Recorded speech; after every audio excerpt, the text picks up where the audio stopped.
நீங்கள் குழந்தைங்களுக்கு இந்த மாதிரி செஞ்சு கொடுங்க. கண்டிப்பாக அவங்களுடைய உடல் நலத்துக்கு ரொம்ப ஆரோக்கியமாக இருக்கும். காரணம் என்னென்னா, குழந்தைங்கள்லாம் இப்போ நிறைய ஜங்க் ஃபுட்ஸ் எல்லாம் சாப்பிட்றாங்க. ஸோ வயிற்றில் நிறைய ப்ராப்ளம்ஸ் வர ஆரம்பிக்கும். ஸோ அதெல்லாமே வந்துட்டு அவாய்ட் பண்ணுறதுக்கு இந்த மாதிரி கீரை ரொம்ப நல்லது.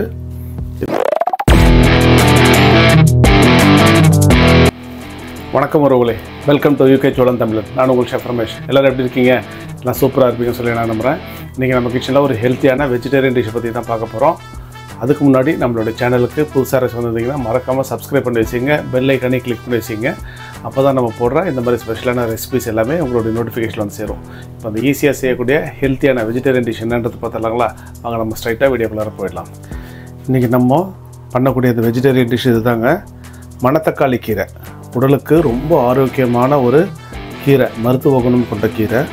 இது வாய் புண்ணு, குடல் புண்ணு, வயிற்று புண்ணு, இது எல்லாத்துக்குமே வந்துட்டு ஒரு அருமையான ஒரு மருத்துவ குணம் கொண்ட ஒரு உணவு தான் இந்த மணத்தக்காளி கீரை.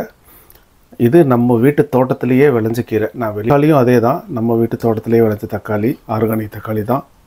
ஸோ இதை வச்சு தான் நம்ம இன்றைக்கி இந்த கீரை பண்ண போகிறோம். அது கூட பருப்பு சேர்த்துக்க போகிறோம், பாசிப்பருப்பு. இதை நம்ம பண்ணுறதுக்கு முன்னாடி ஒரு 10 நிமிஷத்துக்கு முன்னாடியே நான் ஊற வச்சு எடுத்து வச்சுருக்கிறேன். ஸோ நீங்கள் ஸ்டார்ட் பண்ணுறதுக்கு முன்னாடி ஒரு 10 மினிட்ஸ் முன்னாடியே அதை ஊற வச்சுடுங்க.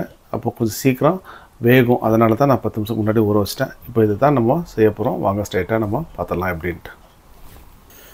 பருப்பை நான் வந்துட்டு ஒரு சாஸ் பேனில் வேக வச்சுருக்குறேங்க. அது நம்ம ஊற வச்சுருக்கிறதுனால குயிக்காக வெந்துடும்.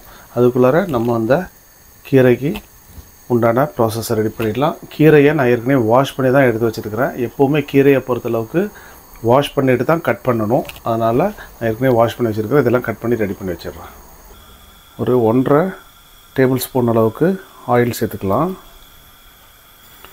ஒரு 1/2 டீஸ்பூன் அளவுக்கு கடுகு சேர்க்குறேங்க. 1 டீஸ்பூன் அளவுக்கு உளுந்து, ஒரு 1/2 டீஸ்பூன் அளவுக்கு சீரகம். இதெல்லாம் பொரிஞ்சு வரட்டும்.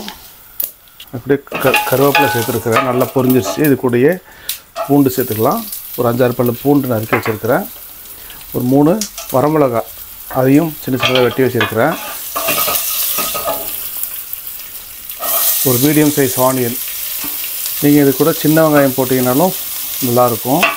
நான் சின்ன வெங்காயம் போடல, மீடியம் சைஸ் வெங்காயம் தான் சேர்த்துருக்குறேன். இது கூட சால்ட் சேர்த்துக்கிறேங்க. ஒரு 1/2 டீஸ்பூன் அளவுக்கு சால்ட் சேர்த்துருக்குறேன். உப்பு சேர்க்கும் போது நமக்கு சீக்கிரமாக வெங்காயம் வணங்கிடும். அதுக்காக தான். வெங்காயம் ஓரளவுக்கு நல்லா வணங்கிடுச்சுங்க. இப்போது நம்ம இது கூட ஒரு 1.5 தக்காளி சேர்த்துருக்குறேன். அது நல்லா பொடியை நறுக்கி வச்சுருக்கிறேன். தக்காளி சேர்க்கும் போது நமக்கு அந்த கூட்டு வந்துட்டு நல்ல ஒரு புளிப்புத்தன்மை கிடைக்கும். ஏன்னா மணத்தக்காளி கீரைனாலே கொஞ்சம் கசப்படிக்க ஆரம்பிக்கும்.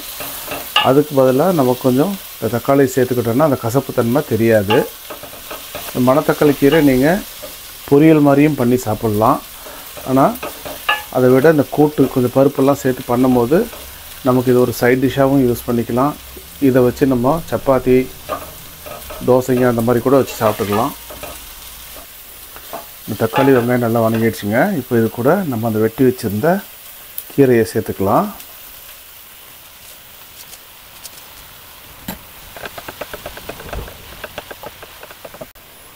இது கூட ஒரு 1/4 டீஸ்பூன் அளவுக்கு மிளகாத்தூள் சேர்க்குறேங்க. அதே அளவுக்கு கொஞ்சோண்டு மஞ்சத்தூள் சேர்த்துக்கலாம். நம்ம இதில் வரமிளகாவும் போட்டிருக்கிறோம் இல்லைங்களா, அதனால் காரம் கரெக்டாக இருக்கும். அதனால தான் ஒரு 1/4 டீஸ்பூன் அளவுக்கு நான் மிளகாத்தூள் சேர்த்துருக்குறேன். பாருங்கள், நம்ம தண்ணி கிண்ணி எதுவுமே ஊற்றலை. இந்த கீரை அப்படியே நல்லா இதுலேயே வணங்கிடுச்சு. இப்போ நம்ம இது கூட என்ன பண்ணலான்னா, அந்த பருப்பை இதை கூட இப்போ நம்ம ஆட் பண்ண போகிறோம். பருப்பை சேர்த்துட்டு நல்லா ஒரு கொதிக்க விட்டுட்டு ஆஃப் பண்ணிடலாம். ரெடி ஆகிடும். பாருங்கள், இந்த பருப்பு நல்லா வெந்துருச்சு. இப்போ இது கூட சேர்த்துக்கலாம். நம்ம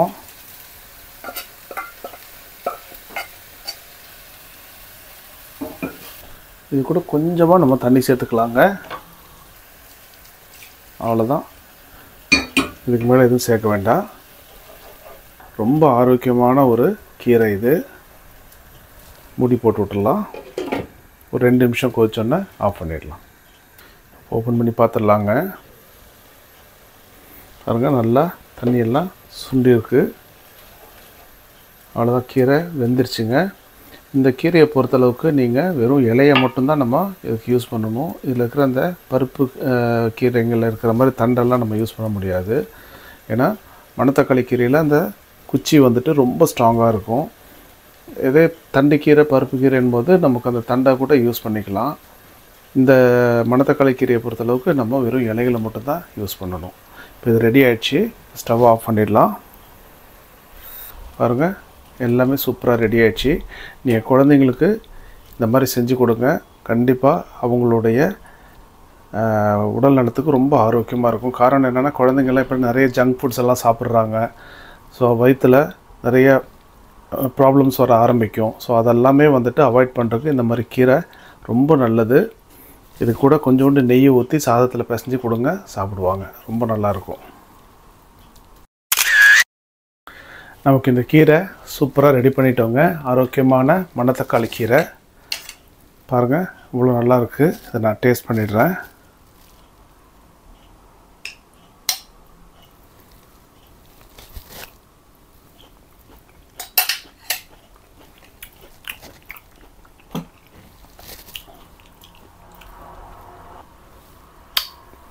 பர்ஃபெக்டான டேஸ்ட்டுங்க. ஏன்னா அந்த கீரையில் அந்த கசப்பு தன்மை நமக்கு சுத்தமாக இல்லவே இல்லை. அது காரணம் நம்ம தக்காளி சேர்த்துருக்குறோம். ரெண்டாவது இந்த பருப்பும் சேர்த்துருக்குறோம். ரொம்ப ஹெல்த்தியான ஒரு கீரை தான் இது. நம்ம இந்த கார்லிக் போட்டிருக்கிறதுனால அதில் அந்த ஃப்ளேவரும் அவ்வளோ சூப்பராக இருக்குது. ஸோ இந்த வீடியோ உங்களுக்கு பிடிச்சிருக்குன்னு நினைக்கிறேன். பிடிச்சிருந்தா மறக்காமல் லைக் பட்டனை போட்டு விடுங்க. உங்கள் ஃப்ரெண்ட்ஸுங்களுக்கும் ஷேர் பண்ணி விடுங்க. இந்த மாதிரி ஆரோக்கியமான உணவுகள் அவங்களும் பார்த்து தெரிஞ்சு பயனடைவாங்க. இனி அடுத்து ஒரு சூப்பரான ஒரு வீடியோவில் உங்களை நான் சந்திக்கிறேன்.